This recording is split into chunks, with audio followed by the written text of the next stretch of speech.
Ce qui est d'aujourd'hui, c'est vrai que ce matin, on a procédé au lancement du démarrage des travaux d'infrastructure scolaire du côté de la Mauritanie. Aujourd'hui, on est à Rosso. C'est l'occasion aussi de féliciter le maire de Rosso, Sénégal, et à travers lui, l'ensemble des élus. Parce que je l'ai dit tantôt ce matin, que ce projet PRDC, c'est un projet d'État du Sénégal, financé par la Banque mondiale, que nous remercions d'avance pour les efforts fournis à l'endroit de l'État du Sénégal. Mais ça reste un projet de l'État du Sénégal. Donc nous, notre approche, c'est surtout d'impliquer les acteurs, les maires, à travers le renforcement de la décentralisation, mais les autres acteurs des services techniques. On a vu les autorités administratives, on a vu les forces de défense et de sécurité, on a vu aussi d'autres acteurs qui sont venus et qui ont participé à cet atelier de lancement. Donc pour dire que c'est un projet qui est inclusif et participatif, ça c'est un.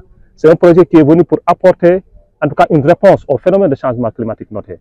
On a vu des inondations l'année passée, notamment au niveau de la vallée du fleuve Sénégal, et on a vu ce que le PRDC a fait, notamment les deux unités du Sénégal, mais aussi de la Mauritanie. Et ça, c'est quelque chose qui est à saluer. Maintenant, sur le plan stratégique, on est en train non seulement de réactualiser la plupart des documents de planification pour en tenir compte, mais dans le futur aussi, essayer de voir comment apporter une réponse efficace à ce que nous notons au niveau de cette vallée du fleuve Sénégal. Pour ce qui est du lycée de Rosso en tant que tel, on n'est pas en terrain inconnu, parce qu'on a eu à gérer dans le passé des projets beaucoup plus complexes que ça. Et je pense que quand on est venu, on a vu ça déjà, le bloc, c'est un soulagement pour le lycée, il faut le dire. Comme j'ai dit tantôt, c'est l'occasion de remercier la commune, qui sont maîtres d'ouvrage. Hein. C'est des montants X qu'on leur alloue par année.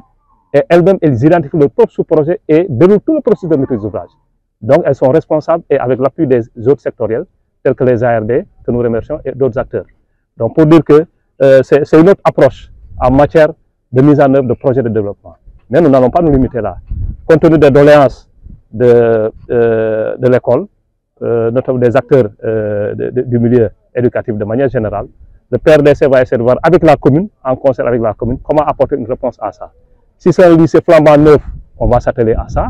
S'il faut le faire de manière progressive aussi, on va s'atteler à ça. De toute façon, on est des acteurs de développement, on est des soldats de développement et on est là pour ça, pour apporter des réponses aux besoins des communautés. Et Dieu sait qu'on est là pour 5 ans. On va donner rendez-vous au lycée d'ici 5 ans pour voir s'il y a amélioration.